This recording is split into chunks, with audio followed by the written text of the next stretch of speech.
Grabe nangyari dito mga kada, oh.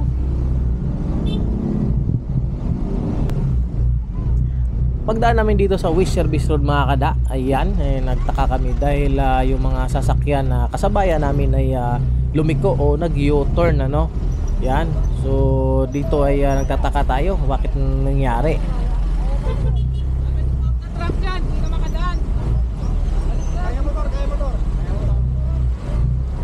Ayun na nga, sabi ng kasalubong natin nakamotor kanina ay hindi daw makadaan dahil may aksidente daw nangyari sa unahan.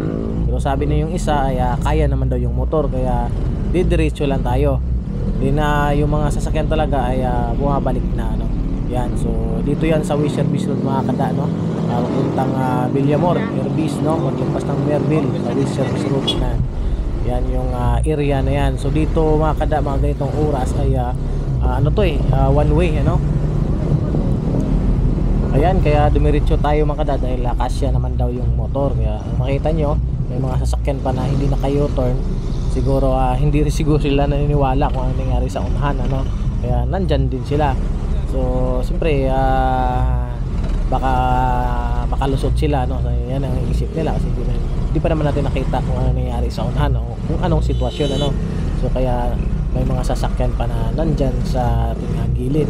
Yung iba talaga nag-U-turn na kasi one way po ito pag ganitong oras mga kada, mga hanggang 11 yata ng umaga ay one way o 10 basta mga ganitong araw. So yan, may nag-assist na naman yung mga ano dyan, mga pulis natin, mayroon na nag-assist. Dyan nga, nagtatanong nga ako dyan kung ano nangyari. Yun nga daw, may aksidente nga nangyari. Ayun nga. So, ayan. So, may nakita kayong nakaupo dyan sa may gutter. Baka siguro yan yung may-ari ng motor na nadamay din sa aksidente. Dalawang linya na tayo, para tayo So yun, tinanong natin yung nagkaway-kaway kanina, nakatulog daw yung driver nito. Yan. So napakahalaga talaga yung kondisyon ng ating katawan. Siguro ito close, ano to 6-wheeler, so mga delivery truck ito. So sure ball, pagod ang driver nito, ano. Sana okay lang yung driver nito, ano. So yan, inulit natin yung video sa bandang kanan naman, ano.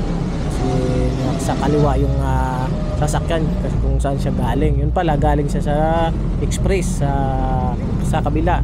May pagitan kasing bako din mga kada. So yan, may ambulansya na naman nag-rescue. Yan, oh, nawasak. Diyan pala siya dumaan, oh, lumusot.